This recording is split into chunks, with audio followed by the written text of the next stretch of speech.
Ada handphone di kepala saya.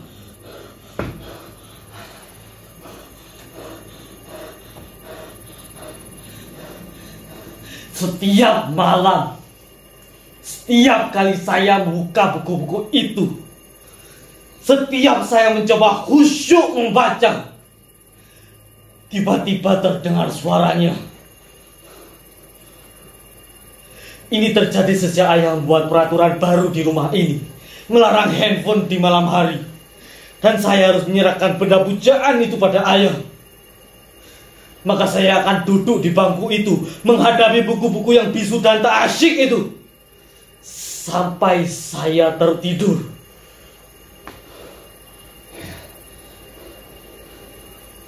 Ayah atau ibu, mereka bergantian seperti tentara jaga malam, akan datang ke kamar ini setiap 1 jam sekali untuk memastikan bahwa saya masih membaca sebelum pukul 10 atau 11 malam, waktu saya untuk tidur.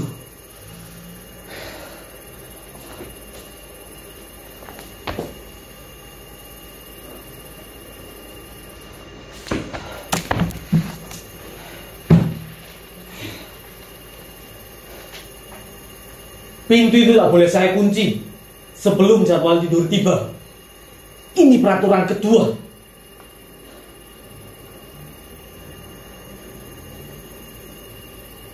Sebentar lagi, sekitar 15 atau 20 menit lagi, salah satu di antara mereka akan patroli datang ke kamar ini. Itu artinya saya harus ada di sini membaca. Tapi sebelum hal itu terjadi, izinkan saya berbagi cerita kepada hadirin sekalian, baik yang hadir langsung menyaksikan nasib saya di kamar ini, maupun yang melalui Zoom.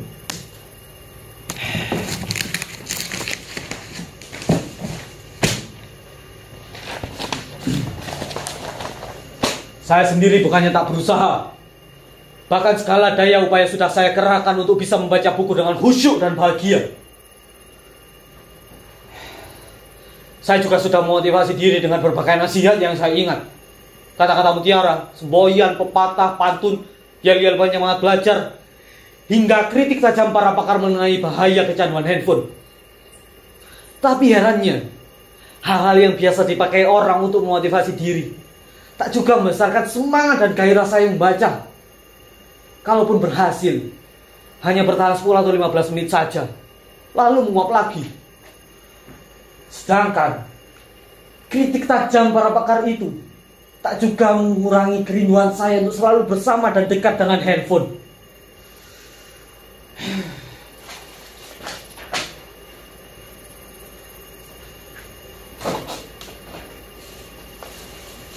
Andai saja merubah diri bisa dilakukan serenyah ceramahnya Mario Teguh, mungkin saya tak menderita begini lagi.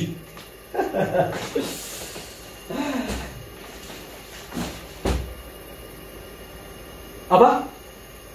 Saudara-saudara tak yakin saya menderita? Apa tak terlihat beban derita itu di wajah saya ini? Di sorot mata saya? Di getar suara saya? Di seluruh tubuh saya ini? Ini bukan acting seperti dalam pertunjukan monolog anak-anak SMA itu loh. Ini real, nyata. Saya memang sedang menderita. Bahkan kalau penderitaan ini saya tuangkan ke dalam puisi, saya kira saudara-saudara tak akan kuat membacanya tanpa menitikkan air mata.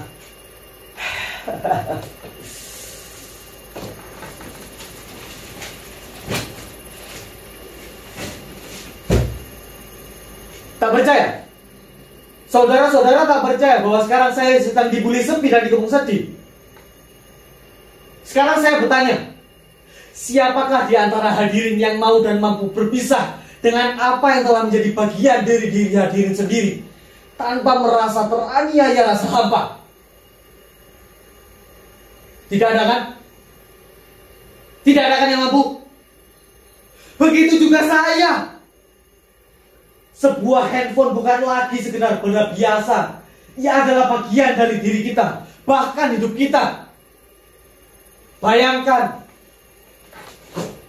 Bayangkan sejak kecil dia sudah bersama kita, menemani kita di kala semua orang tak punya waktu luang, atau malas menadani kita yang masih kanak-kanak dan belum bernilai guna. Ia bahkan telah menyimpan nama kita dan seluruh memori kita di dalam dirinya. Dan kita telah menyimpan password dan kunci pembuka dirinya di dalam benak kita. Suatu simbiosis yang sangat romantis dan intim, bukan? Bahkan kita bisa lebih dekat dan nyaman dengan dirinya daripada dengan sesama kita. Itulah mengapa berpisah dengan dirinya, meski cuma saban malam, rasanya seperti melewati bertahun-tahun kesepian.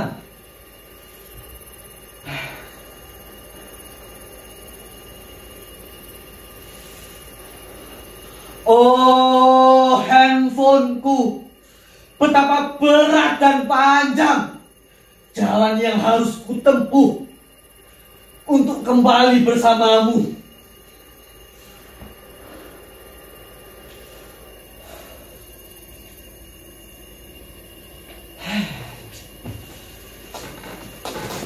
Sejak pertama saya bisa membaca dan menulis, saya telah menuliskan nama saya ke dalam dirinya.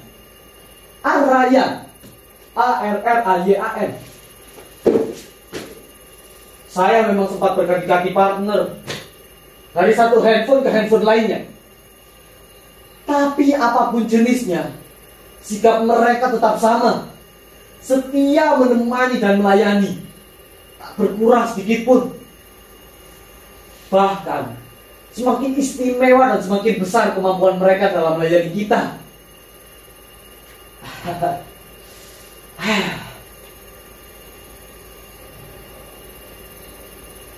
Jadi bagaimana sekarang? Sudah cukup jelas bahwa saya menderita. Saya menderita bukan karena hanya berpisah dengan dirinya saja, tapi karena saya dihadapkan pada dua keadaan secara bersamaan. Di satu sisi saya tahu ayah dan ibu bertujuan baik. Mereka menginginkan saya untuk maju dalam studi dan berprestasi. Tapi di sisi lain, seluruh diri saya, kesadaran saya, jiwa saya sudah terbiasa hidup sejak kecil, bahkan dengan dia ada di sisi saya. Tak mudah lagi bagi saya melewati hari meski sesaat tanpa dirinya.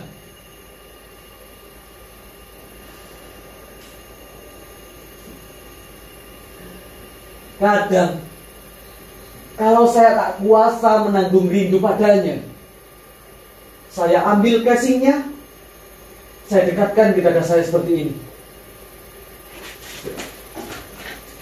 Seperti ini. Kadang saya terkenang pula saat-saat dramatis kami, ketika ia menjadi lemah dan kritis, dan saya dengan panik mencari tempat untuk menambah energinya.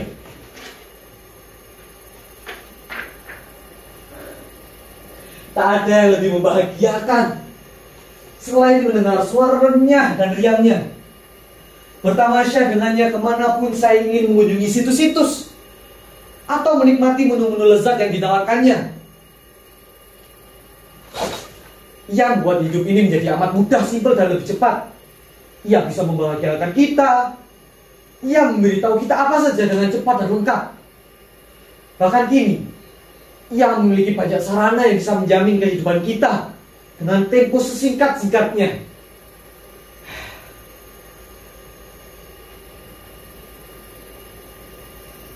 Jadi, bagaimana bisa saya bersabar berlama-lama dengan buku-buku bisu itu untuk menata masa depan? Itu sangat menghabiskan waktu, tenaga, dan pikiran.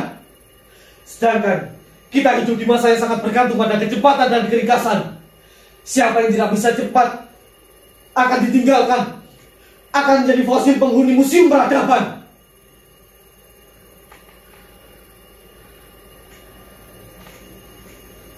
Saya sebenarnya pernah hampir berhasil tidak terlalu bergantung padanya, selain untuk hal-hal penting saja. Tapi saat saya memergoki ayah dan ibu pada suatu malam, duduk asyik begitu intim dengan handphone masing-masing, saya jadi merasa dikhianati. Sejak saat itu, kemampuan saya untuk berpisah dengan dirinya semakin menurun. Bahkan kini, ia ada di dalam kepala saya. Dia jadi seperti denyut dalam jantung saya. Saya sudah teramat dalam mencintainya.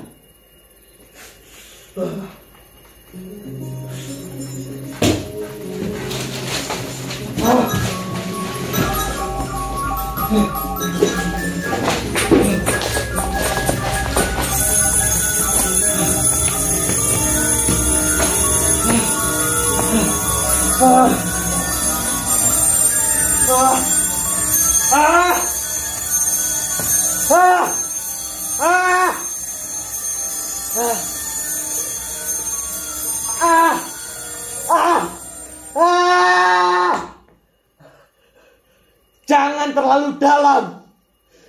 Jangan terlalu dalam mencintainya. Atau kalian semua akan menderita seperti saya. Arayan, ada apa nak? Arayan.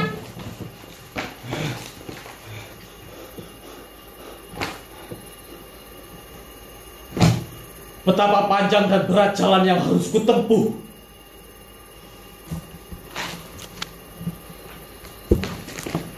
Tapi inilah yang harus kulakukan untuk mendapatkan kelahiranku kembali.